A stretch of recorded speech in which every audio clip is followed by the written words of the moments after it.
Shalom, selamat malam. Assalamualaikum warahmatullahi wabarakatuh. Izinkan saya menyampaikan hasil proposal yang saya telah buat. Judul penelitian yaitu analisis penurunan permukaan tanah settlement yang mengakibatkan kerusakan jalan di atasnya.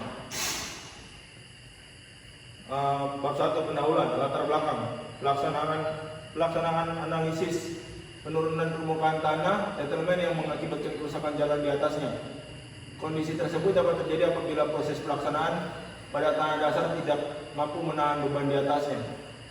Berdasarkan permasalahan yang terdapat pada kondisi badan jalan tersebut, maka diperlakukan suatu analisis yang dapat memberikan suatu solusi dengan perbaikan atau perkuatan pada perkerasan permukaan tanah tersebut. Identifikasi masalah. Jalan poros SP9 Tanah Miring Kabupaten Merauke menjadi akses utama menuju daerah Purik, Salor dan sekitarnya. Namun kondisi jalan poros SP9 Tanah Miring Kabupaten Merauke mengalami kerusakan pada badan jalan berupa pertahanan amblas pada perkerasan badan jalan tersebut. Kondisi tanah pada sebagian besar wilayah Kabupaten Merauke merupakan tanah lunak yang memiliki daya dukung dan kuat geser relatif rendah, sehingga perlu diperlakukan secara khusus terhadap jenis tanah tersebut. Rumusan masalah. Berdasarkan hasil pembahasan pada latar belakang, rumusan masalah yang dapat diambil dari penelitian ini adalah melakukan analisis penurunan permukaan tanah yang mengakibatkan kerusakan tanah. Kerusakan jalan. Tujuan penelitian. Adapun tujuan penelitian ini adalah sebagai berikut: menganalisa tinggi beban berlebih pada konstruksi badan jalan melalui suatu analisa tinjau ulang permasalahan tingginya tingkat beban berlebih pada pemakaian jalan badan jalan untuk mengetahui daya dukung tanah dasar serta besar penurunan yang terjadi akibat adanya beban berlebih pada pemakaian badan jalan. Batasan masalah. Dengan tujuan batasan masalah di sini agar dapat mempermudah penulis dapat menyelesaikan masalah dalam penelitian ini. Adapun batas-batasan dalam penelitian ini meliputi menganalisis daya dukung dan penurunan tanah yang terjadi serta tinjau ulang permasalahan tinggi tingkat beban berlebih pada pemakaian badan jalan. Manfaat penelitian. Manfaat penelitian di sini berdasarkan penjabaran dari rumusan masalah di atas. Tujuan dari penelitian ini adalah mengetahui tentang penurunan tanah yang terjadi pada bangunan badan jalan serta dapat mencegah terjadinya kerusakan pada badan jalan karena adanya beban berlebih. Sistematika penulisan. Adapun penelitian ini penulisan memberikan gambaran berupa penyusunan tugas ini terdiri dari beberapa bab antara lain sebagai berikut. Yang pertama, bab 1 pendahuluan. Bab ini menguraikan secara singkat latar belakang rumusan masalah, tujuan penelitian, batasan masalah dan sistematika penulisan. Bab 2, tujuan pustaka dan landasan teori. Bab ini menguraikan tentang teori-teori yang berhubungan dengan penelitian ini. Bab 3, metode penelitian. Bab ini menguraikan tentang langkah-langkah penelitian sifat fisis dan mekanis tanah. Pada bab 2 ini tinjau pustaka dan landasan teori. Yang pertama, tinjau pustaka. Analisis pengaruh beban berlebih terhadap kestabilan perkerasan badan jalan. Pada perkerasan konstruksi pada suatu pekerjaan akan berbeda sesuai dengan kondisi permukaan dan kekerasan tanah pada suatu wilayah. Jalan Lingkar Utara adalah daerah yang berjenis tanah rawa atau tanah lunak, maka untuk melakukan perkuatan tanah tersebut maka digunakan geotil dan cerucuk.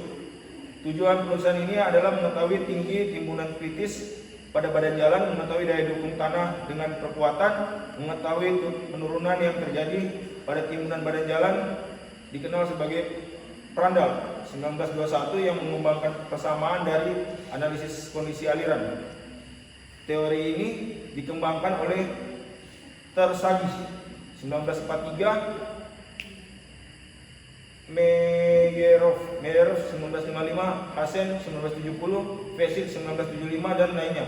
Paham analisa perhitungan daya dukung tanah lempung dikembangkan para ahli tersebut mengasumsikan tanah lempung dalam keadaan tidak terganggu. Landasan teori. Hardianto 2010.247 mengatakan bahwa Atterberg membagi kedudukan fisik tanah lempung pada rakyat tertentu menjadi padat. Habis itu analisis saringan kering digunakan untuk ukuran-ukuran partikel yang berdiameter lebih dari 0,075 mm. Yang kedua, analisis saringan basah yang digunakan untuk ukuran partikel berdiameter lebih kecil, yaitu lebih kecil dari 0,075 mm. Sistem klasifikasi tanah. Sistem klasifikasi tanah AASTO. Yang pertama, sistem klasifikasi tanah AASTO atau American Association of State Highway and Transportation merupakan sistem klasifikasi tanah yang sering dipakai dalam bidang teknik sipil. Yang pertama, ukuran butiran. Tanah yang lolos butiran diameter 75 mm yang tidak lolos pada saringan nomor 20 dalam kurun 2 mm dapat digolongkan sebagai kerikil. Tanah yang lolos ayakan nomor 10 2 mm yang tertahan pada ayakan nomor 200 dalam kurun 0,075 mm. Tanah yang lolos saringan nomor 200 0,075 mm dikelompokkan sebagai tanah lanau atau tanah lanau dan lempung. Plastisitas. Tanah yang memiliki nilai indeks plastisitas P1 10 atau kurang dari 10 disebut sebagai tanah berlanau.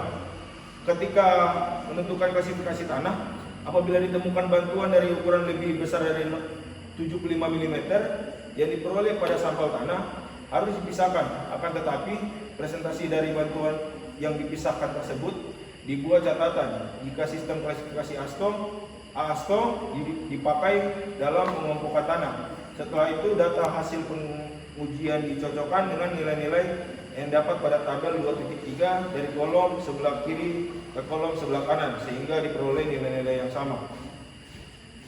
Sistem klasifikasi tanah USCS.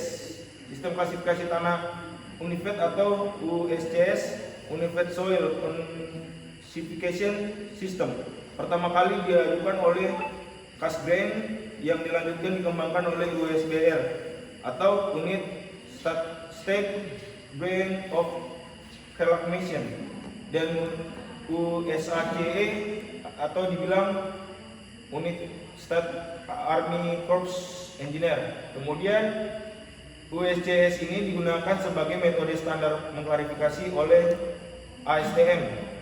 Yang pertama, tanah butiran kasar merupakan tanah pasir kerikil yang berat total contoh tanah tersebut lolos dari saringan nomor 200 yang kurang lebih dari 50% simpul pada itu. Jika tanah bergradasi baik disimbolkan dengan P.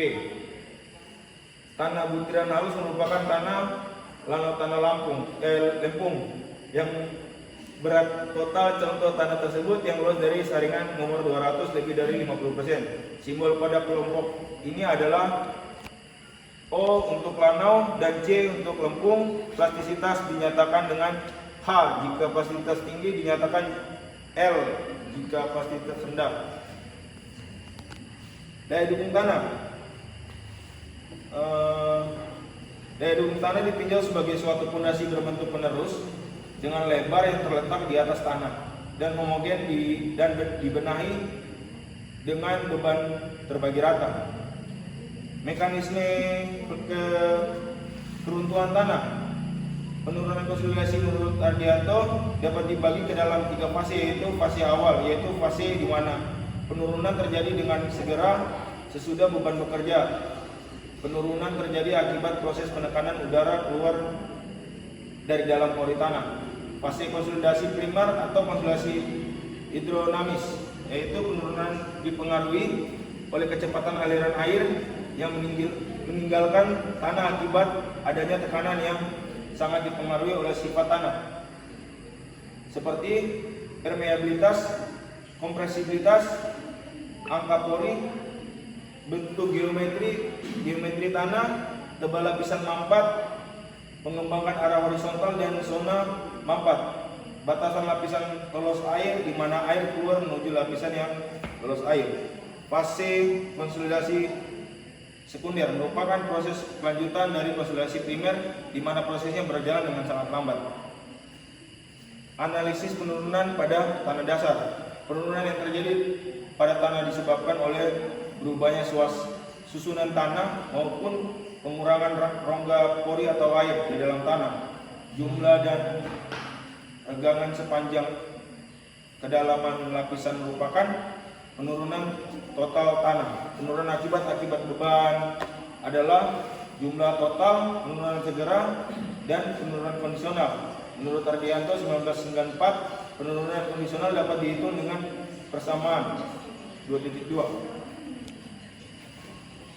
Bab 3. Di bab 3 ini tentang metode penelitian. Lokasi penelitian. Lokasi yang saya ambil dalam melakukan penelitian ini yaitu ruas jalan poros SP9 Tanah Miring Kabupaten Merauke. Tahapan pengumpulan data. Yang pertama data primer.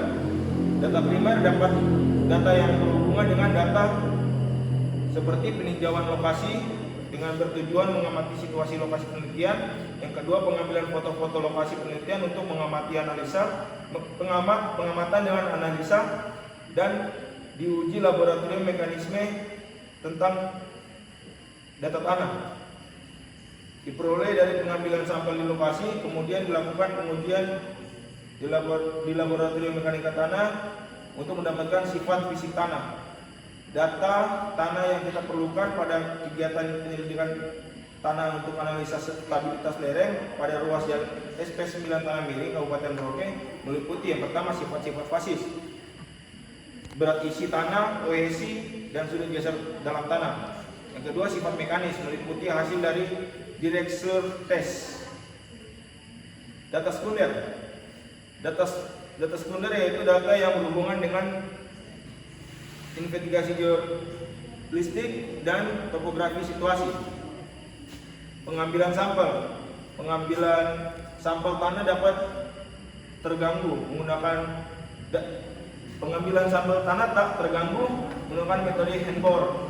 Metode handbore adalah penyelidikan tanah dengan cara menggali tanah menggunakan handbore dengan kedalaman yang dikehendaki, kemudian dilaksanakan pengambilan sampel menggunakan tub.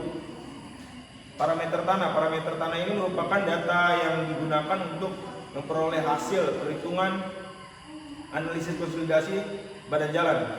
Data yang digunakan untuk analisis konsolidasi badan jalan menggunakan software Fluxys adalah berat volume tanah, kohesi dan sudut geser dalam tanah, sudut dilatasi, position ratio, dan koefisien permeabilitas tanah. Yang ketiga, pengolahan data. Analisis kestabilan lereng yang menggunakan software Fluxys membutuhkan pemodelan lereng yang sesuai dengan yang ada sehingga diperoleh hasil yang akurat. Adapun nilai-nilai parameter yang digunakan sebagai input pada software Fluxys yaitu data parameter tanah, dasar, dan timbunan. Berat volume basah, berat volume kering, permeabilitas, kohesi, sudut geser, sudut dilatasi, modulusium dan position ratio. Demikian hasil presentasi saya tentang proposal yang berjudul